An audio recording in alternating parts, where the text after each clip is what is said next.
मला या गोष्टीचा आनंद आहे। विरोधकांनी लाडकी बहीण योजना बंद पाडण्याकरता सगळे प्रयत्न करून पाहिले, त्यांना ती बंद करता आली नाही। तर आता त्या योजनेला आपल्याकडे कसं खेचता येईल याचा त्यांचा प्रयत्न चालला आहे।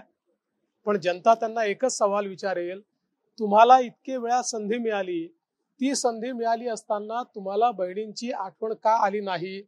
बहिणींना हे माहिती आहे की केवळ आणि केवळ महायुतीचं सरकार आहे जे त्यांच्या पाठीशी उभं आहे। आगे बढ़ो, हम तुम्हारे साथ हैं। देवा भाऊ आगे बढ़ो, हम तुम्हारे साथ हैं। देवा भाऊ आगे बढ़ो, हम तुम्हारे साथ हैं। माझं नाव वैशाली फुलझेले आणि आता जी नवीन लाडकी योजना सुरू केली आहे त्याबद्दल आम्ही सगळ्यात पहिले तर मी आपले उपमुख्यमंत्री देवेंद्र फडणवीस साहेब यांचे आभार मानते। तसेच त्यांनी आम्ही सगळ्या लाडक्या बहिणी देवाभाऊ म्हणून संबोधन दिलं आहे।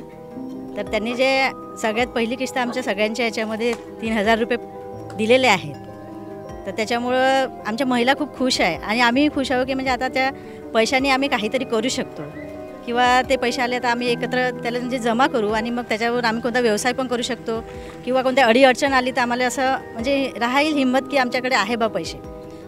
सर्वात प्रथम तर मी लाडकी बहीण योजना या योजनेअंतर्गत जे काही महिलांसाठी सुविधा काढली आहे तर देवाभाऊचे आभार मानते।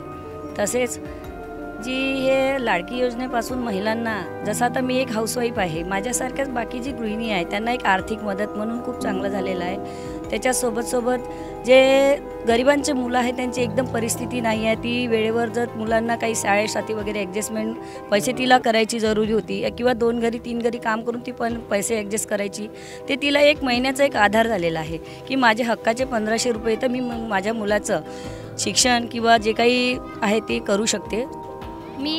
मी किरण प्रफुल्लजी घटे, मी देवीनगरची। मी 6 जुलैला फॉर्म भरला होता। मला 15 ऑगस्टला मेसेज आला की माझ्या अकाउंटमध्ये 3000 रुपये आले। मी देवाभाऊचे आणि अजितदादाचे आणि एकनाथ शिंदेचे यांचे खूप खूप आभार मानते।